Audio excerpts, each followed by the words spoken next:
The Community Settings menu contains system-wide or global settings that pertain to SSO login, feature codes, HUD settings and security, bulk user upload, and Active Directory setup. Settings starts with Company Preferences. You can configure single sign-on for users using either Azure or Okta. If you're not sure how to set this up with the required input fields, please refer to the Community Knowledge Base article for SSO. You can also check the relevant documentation with either Azure or Okta. The majority of the remaining settings on this page are to configure the system-wide key codes, sometimes referred to as feature codes or even star codes, which are essentially shortcuts to different phone system features.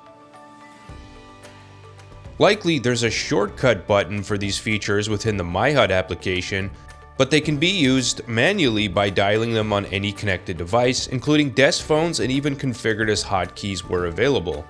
While you can generally leave these as default, they can be customized to your needs and will remain here for reference. Ensure to take notice of the key code rules to avoid conflicts and errors when planning for these settings. A non-feature code setting on this page is the Music on Hold, which configures Music on Hold rotation. You can select the playlist that is set by default when not specifying elsewhere when you have the ability to do so. This could be IVR call flow menus, queue setup and configurations, or music instead of ring when dialing directly to a user, for example. To create a new playlist, simply hit the New Playlist button, create your playlist name, the playback order, alphabetical or random, and click Save. I can now select my playlist from the drop-down list. And to configure the playlist, I'll find mine in the list. As I have no songs at this time, I can simply upload them by clicking Upload. Next up, we'll look at MyHUD settings. MyHUD settings configures the screen pop functionality for a set of users or agents when calls are made or received. You can create multiple web launcher profiles, as they're called in Community, that push call data to different sites and applications, and assign the users that this behavior will function for. Let's click Create and review how the setup works. Start by assigning the users that will use this web launcher profile by clicking Edit Info, Add Users, and save when ready.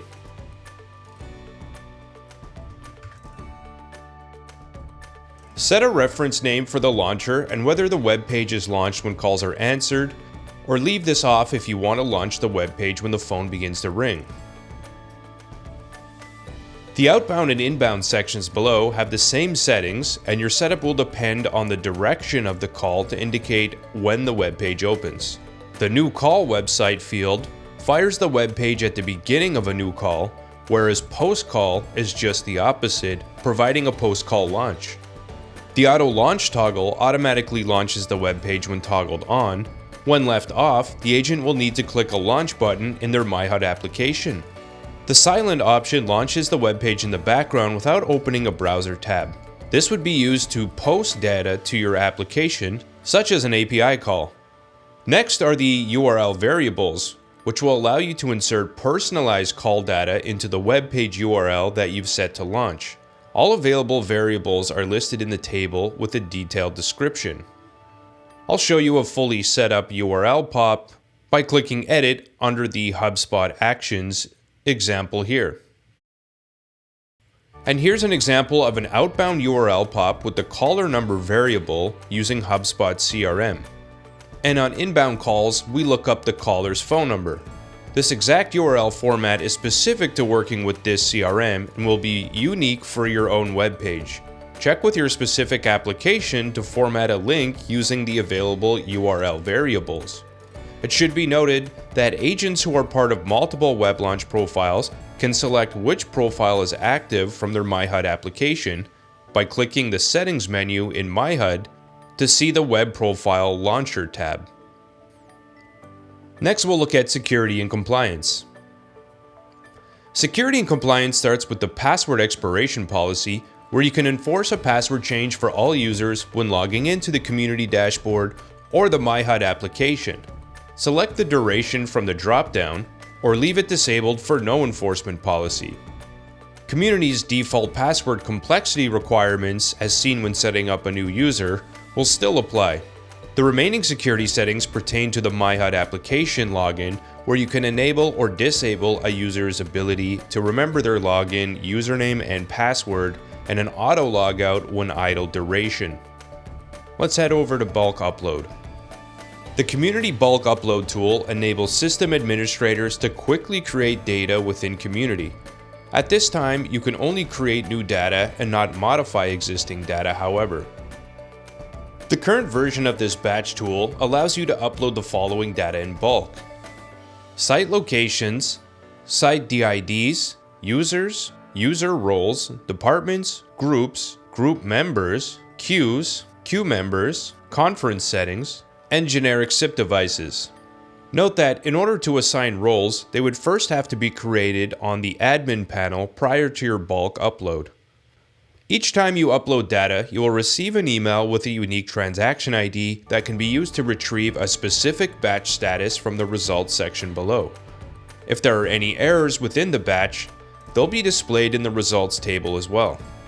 For a copy of the required fields and formatting, use the Download Template button, which is an XLSX format. Let's create a new user with the batch tool. Note that the required fields here are marked with an asterisk in the column header.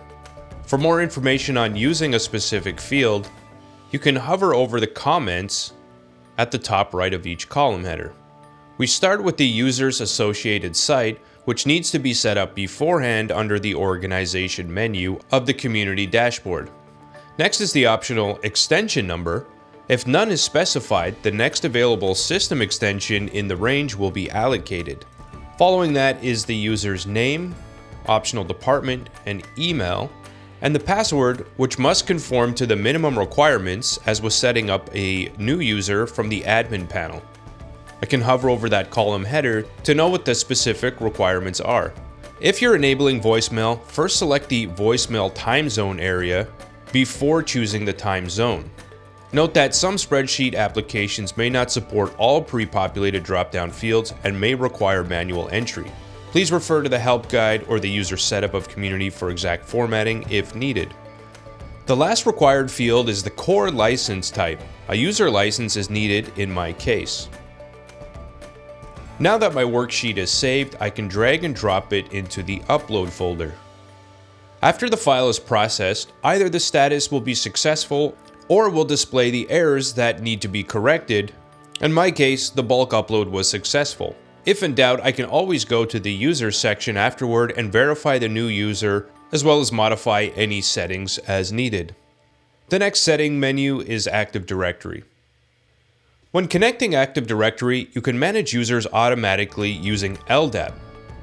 Click Create Active Directory to configure the connection with your unique details.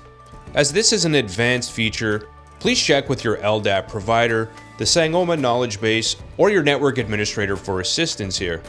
Once your Active Directory connection is established, you can view the synchronization status of users in the Active Directory Sync menu, also under the Settings menu. Note that in order to view the synchronization status of the users, you'll need to have your Active Directory username and password on hand and enter it in each time you wish to synchronize.